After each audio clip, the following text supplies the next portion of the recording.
What's going on, everybody? It is your boy Don. We are back with another video. Thanks as always for all the support, but let's get into it, man. It's been announced that Doc Rivers just got let go. Of course, this is not a surprise. I mean, he had to go. Like, I don't know how you can fail the way he does and expect to have a job next season. I predicted this in my Clipper video, which I will put a link in the description for, and as well at the end of this video. You know what? For what it's worth, I thought that maybe if Doc Rivers would have made it at least to the Western Conference Final and then got knocked out against the Lakers, maybe he would have had a case, because I do think that the Clippers are going to win a championship in like the next 3 years or so. After LeBron starts to settle down, I think they will win one. That's why I don't feel like Kawhi needs to go anywhere. There are other guys that are replaceable guys like Lou Montrez. You know, it's just Pat Bev. A lot of talking on that team, man. Too much talking on that team. They thought they were way better than they were actually are, but not to say that they don't have talent. You just have to find a way to make it come together. And I do feel like as good as the team was, it was still sometimes more individual. Even though Kawhi really didn't have a good series against the Nuggets, overall you would say that Paul had a better overall points per game ratio, but what does it really matter if you don't win? I don't really want to hear that because Paul George overall played really bad. So he does take a lot of that blame. He should have played way better. He should have played way better. But that being said, there's something that I talked about in my previous video when it came to the Clippers.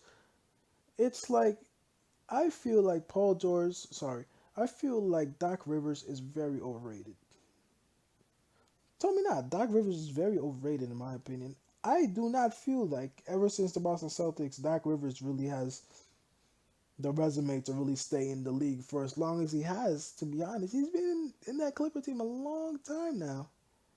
Yeah, you win, but what is the goal here? Is the goal to actually get to the championship series? He didn't get there. With this team, that's inexcusable, man. And I get that it's not easy. But as your job, especially the group of players that he had this year, there's no excuse. Ever since Boston, I don't really think Doc Rivers has been that good. Where could he go? Probably the 76ers. 76ers are already calling him. Looks like he'll be a good fit at the 76ers. Can he get that group together to have them make a run in the East? I don't know. The Bucks are gonna run the East. The Bucks and the Raptors are gonna run the East very shortly. Well, they actually are already. But it's the Bucks, it's the Raptors, and it's gonna be the Heat that will be running the East. So I don't know where Philly fits into that. Doc Rivers is not really a guy that can bring a team from the dead and all of a sudden make them compete. Listen, if you couldn't do it with this Clipper team being up 3-1, come on. Like, I don't know. You gotta be bad as a coach. I'm not saying he's terrible, but he ain't that good. You know what I mean? That's my honest take on Doc Rivers. I always felt that. I always kind of felt like he was a very light guy, and that's why he got to stay in the league all these years, even when he had disappointing seasons. A guy like Mark Jackson, who I've been vouching for to get in the league for a long time, but he might not get a shot because I heard a lot of rumors about Mark Jackson just being a very hard guy to deal with when it came to staff and administration. So a lot of people calling for Mark Jackson, but I don't know if that's even possible. Van Gundy, maybe. Van Gundy, probably. There seems to be every year there seems to be some interest in him. But switching it back to the overall Clipper team, Kawhi made the right move by coming here. Paul George has a lot to prove next year, man. They call him Playoff P, or now they're calling him Pandemic P, apparently. People are ruthless, and they deserve that, especially him. The overall team, they need to sit down together and ask themselves what they really want to build. And there's no reason why you shouldn't be playing in an NBA championship game right now. You even have the team to beat the Lakers, honestly. A team that's that deep in the bubble, they had most of their guys. The Clippers had most of their guys. In fact, they had all of their key guys, to be honest. It's no excuse. It's no excuse to end up the way they did. But see, all that talking that they did last year, talking doesn't equal wins. Winning equals wins. Play the game, then win, then talk. Don't talk the part and then try to play the game and then try to win.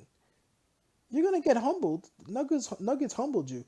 It could happen. I don't see it happening next year because whoever is coaching them is gonna be making sure that they understand that this takes an all year round effort. You can't switch it on and off.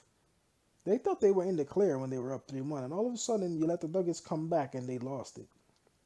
Disappointing, but hey, they got to move on. Let them find a new coach who can actually get that group together. Look at what the Heat have done. You know, it's not impossible. LeBron only got a couple more years left. That's why I said the Clippers will probably win one in the next 3 years. You know, if as long as Kawhi stays, I don't know about Paul George, but as long as Kawhi stays, they will definitely win one in the next 3 years or so. But let your boy Don know what you think in the comment section. Good move, bad move, or indifferent about it because the Clippers probably won't win again anyway. As always, thank you so much for all your support. Like, comment, rate, and subscribe if you enjoyed this video. It's your boy Don, and I'll see y'all next time, man. Peace, I'm out.